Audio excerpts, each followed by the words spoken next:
नमस्कार दोस्तों, अपने YouTube channel Chindalia study point में बहुत बहुत स्वागत है। तो आज हम बात करेंगे हिट्रोसाइक्लिक, जो एमएससी फाइनल और बीएससी फाइनल में ये टॉपिक मोस्टली क्वेश्चन इसके पूछे जाते हैं। तो यूनिट फर्स्ट है जिसका हम बात करेंगे। तो सबसे पहला दिया हुआ है एजिरिडिन। एजिरिडिन क्या होती है और किस तरह से ये कंपाउंड होता है वो हम इसमें पढ़ेंगे। ये जो नोट्स है वो हिंदी में अवेलेबल है, यानी हिंदी और इंग्लिश दोनों में अवेलेबल है। अगर आप लेना चाहते हैं तो मुझे कमेंट बॉक्स में मैसेज करें, मेरे व्हाट्सएप नंबर है, उन पे आप ज़रूर मुझे मैसेज करें। आपको उनकी पीडीएफ मिल जाएगी और आपको ये नोट्स मिल जाएंगे। और ये परीक्षा की दृष्टि से बहुत अच्छे नोट्स हैं, तो ज़रूर एक बार लें। तो चलिए हम बात करते हैं आज एजिरिडिन की। तो एजिरिडिन क्या होती है?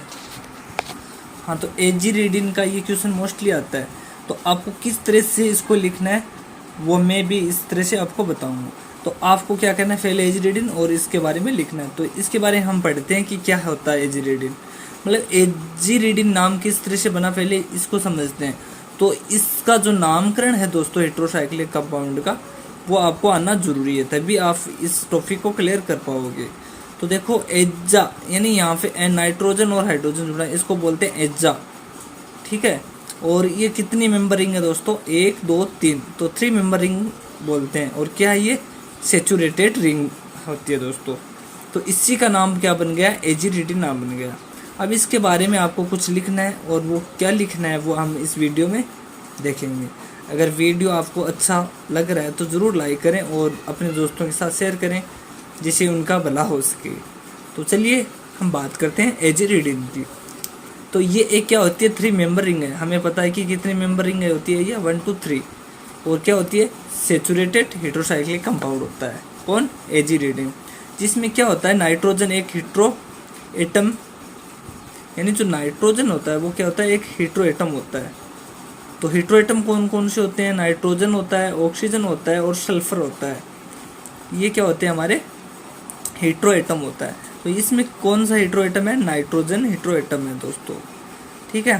तो एजिरिडिन एक बायोलॉजिकल एल्काइलेटिंग एंड एंटी एक्सेरिक एजेंट है। क्यों? क्योंकि ये एक न्यूक्लियोफाइल के साथ क्या करता है? रिंग ओपनिंग रिएक्शन देता है। इसलिए क्या होता है? ये बायोलॉजिकल और एल्काइलेटिंग एजेंट है, ठीक है। अब हम बात करते हैं कुछ एजिरिडिन क्या होते हैं, वो डेरिवेटिव का यूज होता है। मतलब कुछ एजिरिडिन होते हैं जिसको हम डेरिवेटिव और प्लास्टिक कैटायन और टेक्सटाइल इंडस्ट्री के रूप में इसको काम में लेते हैं। तो इसका जो नेचर होता है दोस्तों वो कैसा होता है? कॉस्मिक नेचर होता है। किसका? एजिरिडिन का। इस तरह से इसके बारे में आपको लिखना है। क्या लिखोगे? कुछ एजिरिडिन ऐसे होते हैं कि उसके जो डेरावेट होते हैं वो प्लास्टिक कैटायन के रूप में और टेक्सटाइल इंडस्ट्री के रूप में काम में लेते हैं। उसका जो नेचर होता है वो कॉस्मेटिक नेचर होता है। अब हम इसकी फिजिकल प्रॉपर्टी के बारे में बात करेंगे, इसकी किसकी? एजिरिडिन की। तो फिजिकल प्रॉपर्टी क्या होती है वो आपको इस तरह से लिखना है। तो देखो दोस्तों, पहला है इसका जो अमोनिकल ऑर्डर होता है। ऑर्डर किस तरह का होता है? अमोनिकल होता है, यानी अमोनिया होता है। क्यों? क्योंकि NH क्या होती है हमारी? अमोनिया, NH2 NH3, ये अमोनिकल ऑर्डर होता है, ठीक है दोस्तों। अब देखें इसकी बेस की, तो जो बेस होता है वो क्या होता है? इसका वीक होता है, यानी कमज़ोर बेस होता है। और इसकी जो स्ट्रक्चर होती है वो क्या होती है? प्लेनर स्ट्रक्चर होती है दोस्तों। और जो इसका बॉइलिंग पॉइंट कितना होता है? 56 डिग्री सेल्सियस होता है। और वाटर में क्या होता है? सोल्यूबल होता है। कौन? एजिरिडिन। अगर हम वाटर के अंदर इसको डालेंगे तो ये क्या हो जाएगा? घुल जाएगा अच्छे से। अब हम बात करते हैं जो इसका जो टॉक्सिक होता है वो स्ट्रांगली होता है। और जो डायपोल मोमेंट कितना होता है? 2.09 से लेकर 4.0 होता है। क्या? Dipole moment. ये तो हम किसके बारे में पढ़े हैं? एजिरिडिन के। तो आपको कुछ भी नहीं करना है, पहले एक स्ट्रक्चर बनाओ और नाम लिखो, हेडिंग लगाया, और इस तरह से आपको ये इसके बारे में लिखना है। एजिरिडिन क्या होती है? एक 3 मेंबर रिंग होती है और सेचुरेटेड हेट्रोसाइक्लिक होता है। इसमें जो नाइट्रोजन होता है वो क्या होता है? एक हेट्रो एटम होता है। और इनके बारे में क्या किसके रूप में काम होता है, इसका नेचर कैसा होता है वो आपको लिखना है। और कुछ इसकी फिजिकल प्रॉपर्टी के बारे में लिखना है। तो इस तरह से आपको ये लिखना है। अब हम बात करते हैं इसकी प्रिपरेशन। जो एजिरिडिन है उसको हम किस तरह से हम तैयार करते हैं, उसकी जो विधि होती है दोस्तों वो हम देखते हैं। तो देखो एजिरिडिन होती है ना, उसको सिंथेसिस मेथड के लिए निम्न मेथड काम में लेते हैं हम। तो जो पहला मेथड होता है वो method is involving cyclisation reaction और साइक्लो एडिशन रिएक्शन। मतलब इसको क्या समझे इसको, जो साइक्लाइज इन्वॉल्विंग करेंगे किसमें, साइक्लाइज रिएक्शन और साइक्लो एडिशन रिएक्शन। जो साइक्लिक रिएक्शन होती है उसमें मेनली टू फैक्टर होते हैं, उस पर ये क्या करता है, डिपेंड रहता है। अब चलिए हम आगे करते हैं। आपको ये वीडियो कैसा लग रहा है मुझे ज़रूर कमेंट में बताइए। अगर नोट्स जरूर आप चाहते हैं तो मुझे कमेंट में ज़रूर लिखें, जिसको मैं नोट्स आपको प्रोवाइड करवा दूँगा। लेकिन आपको ये भी बताना चाहता हूँ कि जो नोट्स है वो आपको पेड करना पड़ेगा। तो अब देखो जो फैक्टर कौन सा है, पहला है हमारा रिंग स्ट्रेन और दूसरा चेन लेंथ। तो देखो रिंग स्ट्रेन में क्या होता है, इसकी जो रिंग और स्ट्रेन होती है वो मैक्सिमम स्ट्रेन के कारण क्या होता है, ये साइक्लाइजेशन रिएक्शन एजिडिन बनाना कठिन हो जाता है इसका। मतलब इसका जो क्या बोलते हैं रिंग स्ट्रेन वो मैक्सिमम होता है, जिसके कारण क्या हो जाता है, साइक्लाइजेशन रिएक्शन होती है वो एजिडिन बनाने में बहुत मुश्किल हो जाता है। अब हम बात करते हैं इसकी चेन लेंथ के बारे में। तो चेन लेंथ तो क्या होती है, धीरे धीरे बढ़ने से जो साइक्लाइजेशन रिएक्शन वो क्या हो जाती है, घटने लग जाती है दोस्तों।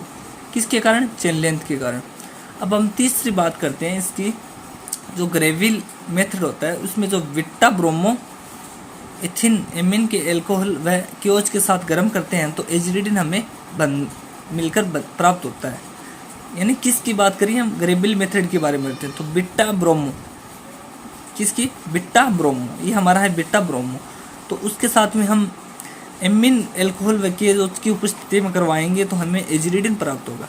तो हमने क्या किया, यहाँ पे क्या लिया, क्योच लिया और ये हमारा है बिट्टो ब्रोमो इथिन एमिन, और किसकी उपस्थिति में करवा रहे हैं, एल्कोहल क्योच के साथ गर्म करवा रहे हैं। तो हमें क्या बन रही है, एजिडिन बन रही है। और बाहर जो निकल रहा है वो क्या निकल गया, KBr निकल गया, और थोड़ा सा जल भी निकलता है जिसको हम बोलते हैं H2O। इस रिएक्शन में जो एमिनो ग्रुप होता है दोस्तों वो हेलोजन का SN2 मैकेनिज्म के द्वारा क्या होता है, इंटरमोलिकुलर डिस्प्लेसमेंट किया जाता है दोस्तों, और वह ये स्टेरिफिक्स रिएक्शन देता है। अब हम बात करते हैं वेंकर सिंथेसिस। ये तो हमने इसके बारे में पढ़ा, मेथड प्रिपरेशन किस तरह से हम एजिडिन बना सकते हैं। तो आप ज़रूर बनाएं। रिंग स्ट्रेन के बारे में करते हैं, इसकी जो रिंग स्ट्रेन वो मैक्सिमम होती है, इसलिए एजिडिन बनाना क्या हो जाता है, मुश्किल हो जाता है। चेन लेंथ की बात करते हैं तो चेन लेंथ में क्या होता है, साइक्लाइजेशन रिएक्शन बनने के कारण घटती है, और ग्रेविल मेथड में इसमें हमें जो एजिडिन बनने में प्राप्त हो जाती है एजिडिन। ठीक है, अब हम बात करते हैं इस रिएक्शन को एमिनो ग्रुप, ये हमने पढ़ लिया। अब हम विंकर सिंथेसिस के बारे में बात करते हैं दोस्तों। तो विंकर क्या होता है वो देखते हैं। तो बीटा एमिनो एल्कोहल, ये हमारा क्या है, बीटा एमिनो एल्कोहल है दोस्तों। ठीक है, इसकी रिएक्शन हम डाईहाइड्रेटिंग एजेंट H2SO4 के साथ करवाई जाती है तो हमें क्या प्राप्त होती है, एजिडिन प्राप्त होती है। ठीक है, तो इस तरह से यहाँ पे क्या लिया है, ये है विंकर सिंथेसिस की बात कर रहे हैं। तो ये है हमारा बीटा एमिनो एल्कोहल। ठीक है, किसकी उपस्थिति में करवा रहे हैं, H2SO4 यानी सल्फ्यूरिक अम्ल के उपस्थिति कर रहे हैं। तो हमें ये इस तरह से हमें क्या प्राप्त हो जाती है दोस्तों, एजिडिन प्राप्त हो जाती है। यानी CH2 एल्कोहल, और ये OH है ना, ये एक H2 को लेकर बाहर निकल जाता है और जल बाहर निकल जाता है, और हमें क्या बन के प्राप्त हो जाती है, एजिडिन। ये विंकर सिंथेसिस बीटा एमिनो एल्कोहल की रिएक्शन करवाते हैं तो हमें एजिडिन प्राप्त होती है। ठीक है, ये कुछ रिएक्शन है, आप देख लो, और अगर स्क्रीनशॉट लेना चाहते हो तो स्क्रीनशॉट ले लो। इस तरह से हम एजिडिन बना सकते हैं। अब हम बात करते हैं ऑक्सीरेन की। ऑक्सीरेन से हमें एजिडिन किस तरह से बनती है वो देखते हैं। जब ऑक्सीजन की रिएक्शन सॉल्वेंट मॉइस्चर की अनुपस्थिति में 14 डिग्री सेल्सियस टेम्परेचर पर हम करवाते हैं तो सब्स्टिट्यूटेड इम्यूनो फास्फोरस इनके साथ करवाई जाती है तो एजिडिन प्राप्त होती है। ये हमारा क्या है, इम्यूनोफॉस्फोरेन, क्या है, इम्यूनोफॉस्फोरेन, और ये हमारा ऑक्सीजन। तो इसकी हम रिएक्शन करवाते हैं तो दोस्तों हमें क्या प्राप्त होती है, एजिडिन प्राप्त होती है। ठीक है, CH3 मिला के किसकी उपस्थिति में करवाएं, इम्यूनोफॉस्फोरेन। कब करवानी है हमें, 14 डिग्री सेल्सियस टेम्परेचर पर करवानी है। अब हम बात करते हैं 1,3 डाइपोलर साइक्लाइजेस एडिशन।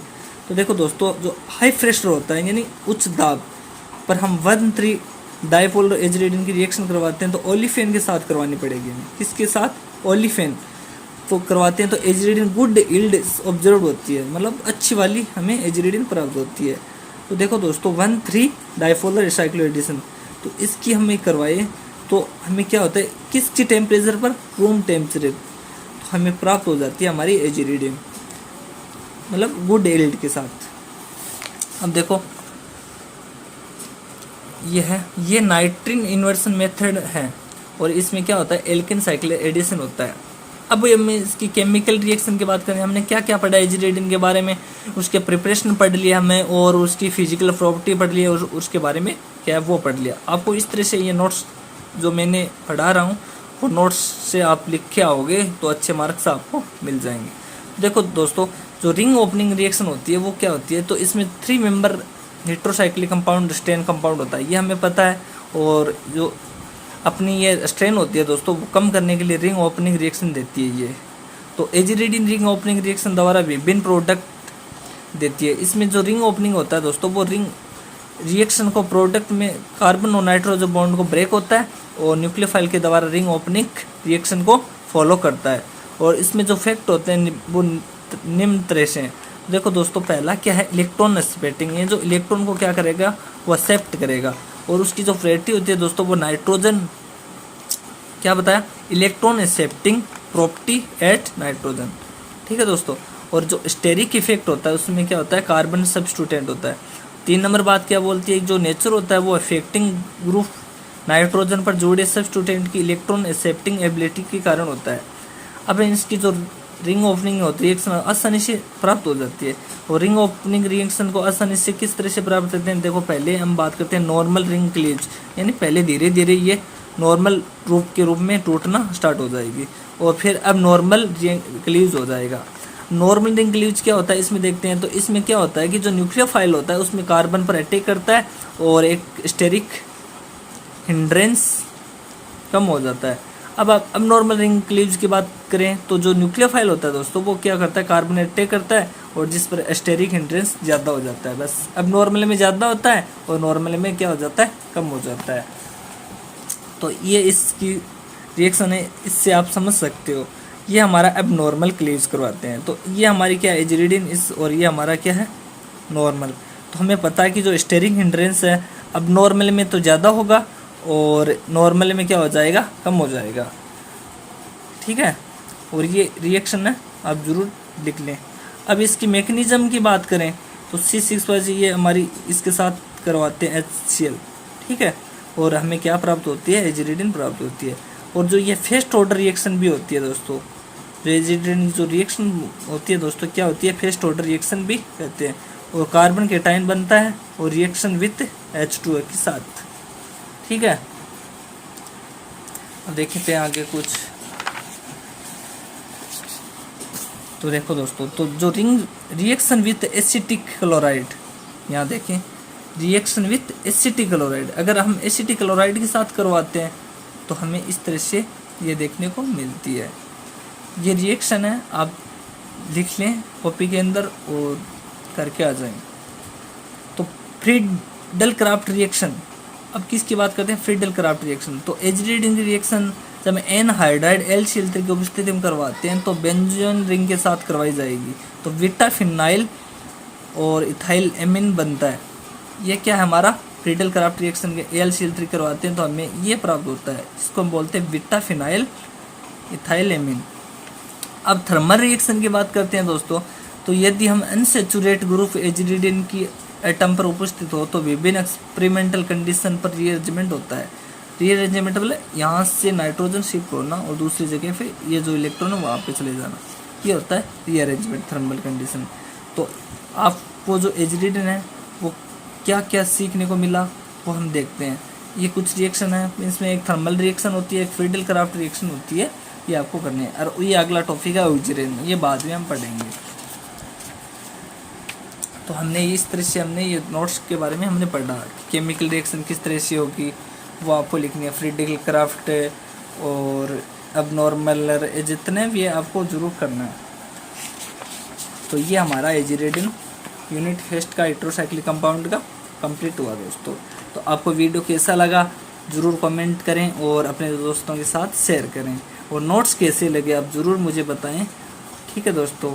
तो वीडियो देखने के लिए थैंक यू, और वीडियो को आगे शेयर करें अपने दोस्तों के साथ। और आप अगर वीडियो ऐसे चाहते हैं तो मुझे ज़रूर बताएं और आपको ज़रूर देखने को मिलेगा। धन्यवाद। आगे शेयर ज़रूर करें फ्रेंड। Thank you.